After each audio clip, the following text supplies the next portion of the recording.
ಮಾಜಿ ಪ್ರಧಾನಿ ದೇವೇಗೌಡರ 94ನೇ ಜನ್ಮದಿನದ ಅಂಗವಾಗಿ ಅಪ್ಪಾಜಿ ಕ್ಯಾಂಟೀನ್ನಲ್ಲಿ ಇಂದು ₹1 ಊಟವನ್ನು ವಿತರಿಸುವ ಕಾರ್ಯಕ್ರಮ ಹಮ್ಮಿಕೊಳ್ಳಲಾಗಿತ್ತು. ಪರಿಷತ್ ಸದಸ್ಯ ಟಿಎ ಶರವಣ ಮಾಲೀಕತ್ವದ ಹೋಟೆಲ್ ಕಳೆದ 9 ವರ್ಷಗಳಿಂದ ಅತ್ಯಂತ ಕಡಿಮೆ ಬೆಲೆಗೆ ರುಚಿಯಾದ ಊಟ ನೀಡಲಾಗ್ತಾ ಇದೆ. ಕೋವಿಡ್ ಗ್ಯಾಸ್ ಅಭಾವ, ಬೆಲೆ ಏರಿಕೆಯಂತಹ ಯಾವುದೇ ಸಮಸ್ಯೆ ಎದುರಾದಾಗಲೂ ಕ್ಯಾಂಟೀನ್ ನಿಲ್ಲಿಸದೆ ಊಟ ನೀಡುವ ಕಾರ್ಯವನ್ನ ಮಾಡ್ತಾ ಇದೆ. ಇದು ಅನೇಕ ಬಡವರು, ಕಾರ್ಮಿಕರಿಗೆ ಅನುಕೂಲವಾಗಿದೆ. ಇಂದು ದೇವೇಗೌಡರ ಹುಟ್ಟುಹಬ್ಬದ ಪ್ರಯುಕ್ತ ಬಿಗ್ ಬಾಸ್ ವಿನ್ನರ್ ಗಿಲ್ಲಿ ನಟನನ್ನ ವಿಶೇಷ ಅತಿಥಿಯಾಗಿ ಕರೆಸಲಾಗಿತ್ತು.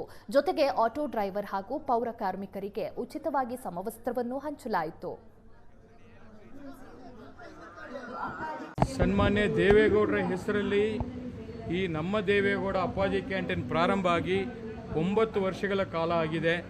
ಆವತ್ತಿಂದ ಇವತ್ತುವರೆಗೂ ನಿರಂತರವಾಗಿ ಬಡವರಿಗೋಸ್ಕರ ಮಾಡಿರತಕ್ಕಂಥ ದೇವೇಗೌಡರ ಕನಸು ಏನಿತ್ತು, ಹಸಿದವರಿಗೆ ಅನ್ನ ಕೊಡಬೇಕು ಅನ್ನೋದು ಅವರ ಉದ್ದೇಶ ಇತ್ತು. ಅದಕ್ಕೋಸ್ಕರನೇ ಅವರ ಹೆಸರಲ್ಲೇ ನಾನು ಇದನ್ನು ಪ್ರಾರಂಭ ಮಾಡಿ ಇವತ್ತು ನಿರಂತರವಾಗಿ 9 ವರ್ಷಗಳ ಕಾಲ ಆಗಿದೆ. ಇವತ್ತು ವಿಶೇಷವಾಗಿ ಅವರ ಹುಟ್ಟುಹಬ್ಬದ ಪ್ರಯುಕ್ತ ₹1 ಮುದ್ದೆ ಊಟ ಕೊಡಬೇಕು ಅಂತೇಳಿ ಒಂದು ಕಾನ್ಸೆಪ್ಟನ್ನು ತಂದು ಇವತ್ತು ಈ ಕಾರ್ಯಕ್ರಮಕ್ಕೆ ನಮ್ಮ ಗಿಲ್ಲಿ ನಟ ಅವರು ಬಂದು ಚಾಲನೆಯನ್ನು ಕೊಟ್ಟಿದ್ದಾರೆ. ನನಗೆ ಭಾಳ ಖುಷಿ ಇದೆ. ಒಂದೊಳ್ಳೆ ಕಾರ್ಯಕ್ರಮ ಇದು. ₹1 ಒಂದು ಊಟ. ಈಗ ಯಾರಿಗೋ ನಾವು ಕರೆಸ್ಬಿಟ್ಟು ದುಡ್ಡು ಕೊಡೋದು ಇಲ್ಲ ಇನ್ನೊಂದು ಅದು ಉಳ್ಕೊಳ್ಳಲ್ಲ. ಇದು ಯಾವಾಗಲೂ ಇರ್ತದೆ. ಇದು ಊಟ, ಹೊಟ್ಟೆಗೆ ಊಟ ಹಾಕೋದು,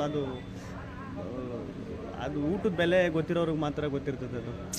ಅದು ಇದು ಕಾನ್ಸೆಪ್ಟೇ ಚೆನ್ನಾಗೈತೆ ನೋಡ್ರಿ. ₹1 ಊಟ ಅನ್ನೋದು ಅದು ದೇವೇಗೌಡ ಸರ್ ಬರ್ತ್ಡೇ ದಿನನೇ ಹಮ್ಮಿಕೊಂಡಿರೋದು ಶರವಣ ಸರ್. ಅದು ಸಖತ್ ಖುಷಿ. 9 ವರ್ಷದಿಂದ ಇದು ಮಾಡಿ.